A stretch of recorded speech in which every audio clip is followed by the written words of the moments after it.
साल 1249। मिस्र का शहर मंसूरा। बाहर 7वीं सलीबी जंग उरूज पर है। फ्रांस का बादशाह लुई नहम एक बहुत बड़ी फौज के साथ मिस्र को फतह करने के लिए दरवाजे पर खड़ा है, और अंदर महल के सबसे महफूज कमरे में मिस्र का सुल्तान अलसाले खामोशी से दम तोड़ चुका है। सुल्तान मर चुका है। अगर यह खबर फौज तक पहुंची तो हौसले टूट जाएंगे, मिस्र हार जाएगा और इस्लाम की तारीख बदल जाएगी।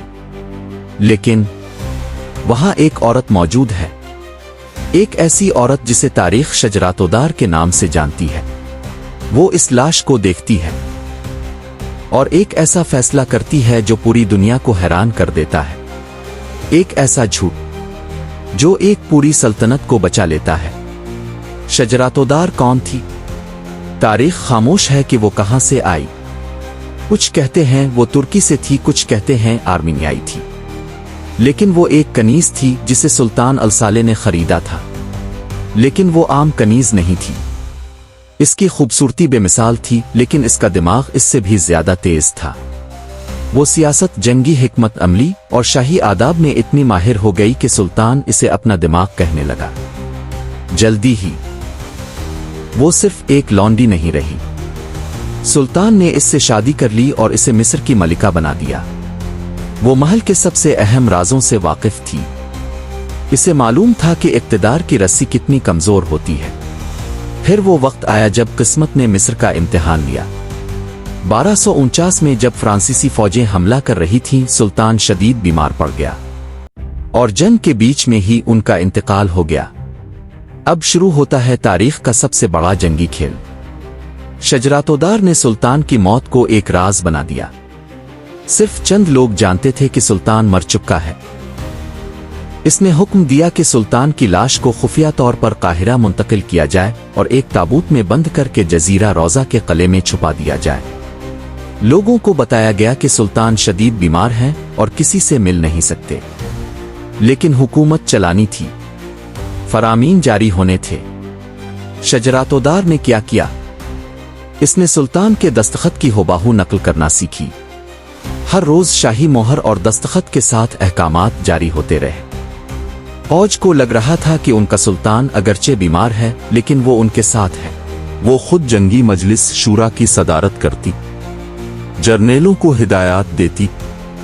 किसी को शक भी ना हुआ कि इन हिदायत के पीछे एक औरत का दिमाग है, और जिस सुल्तान का नाम लिया जा रहा है वो कब का रुखसत हो चुका है। और ये झूठ काम कर गया। मिस्र की फौज ने शजरातोदार की हिकमती अमली पर अमल करते हुए सलीबियों को मंसूरा के मकाम पर बदतरीन शिकस्त दी। खुद फ्रांस का बादशाह लुई नहम कैदी बना लिया गया। जब राज फाश हुआ तो शजरातोदार बाकायदा तौर पर मिस्र की हुक्मरान बन गई।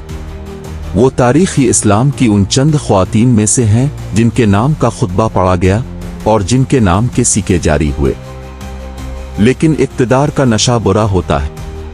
बगदाद के खलीफा ने एक औरत की हुक्मरानी को कबूल करने से इनकार कर दिया। शजरातोदार ने अपनी ताकत बचाने के लिए अपने सिपा सालार ऐबक से शादी कर ली और इसे सुल्तान बना दिया। लेकिन वो सिर्फ नाम का सुल्तान था। असल ताकत, असल चाबियां शजरातोदार के पास ही थीं। जल्द ही ये रिश्ता हसद और शक की भींत चढ़ गया। जब इसे पता चला कि ऐबक दूसरी शादी करना चाहता है और इसे रास्ते से हटाना चाहता है, तो शजरातोदार ने एक और सख्त फैसला किया। उसने ऐबक को हम्माम में ही कत्ल करवा दिया। लेकिन ये इसकी आखिरी गलती थी। ऐबक के वफादारों और उसकी दूसरी बीवी ने बदला लेने का फैसला किया। महल के अंदर एक बगावत हुई। शजरातोदार को पकड़ लिया गया। उसका अंजाम किसी मलिका जैसा नहीं था। इसे ऐबक की दूसरी बीवी ने कनीजों के हवाले कर दिया, जिन्होंने इसे हम्माम की लकड़ी की भारी चप्पलों से मार मार कर हलाक कर दिया। उनकी लाश को किले की दीवार से नीचे फेंक दिया गया, जहां वो 3 दिन तक पड़ी रही। शजरातोदार, एक ऐसा नाम जो मोतियों के दरख्त की तरह नाजुक था, लेकिन जिसके फैसले लोहे की तरह सख्त थे। एक कनीज, एक मलिका, एक जर्नैल और आखिर में एक मजलूम औरत। اس کی زندگی ہمیں بتاتی ہے کہ تاریخ صرف مردوں نے نہیں لکھی بلکہ کچھ ایسی خواتین بھی تھیں جنہوں نے پردے کے پیچھے رہ کر تاریخ کا رخ موڑ دیا۔ شجرہ طودار کی کہانی کیسے لگی کمنٹس میں بتائیے گا، اور ایسے ہی مزید تاریخی ویڈیوز کے لیے چینل کو سبسکرائب کیجیے۔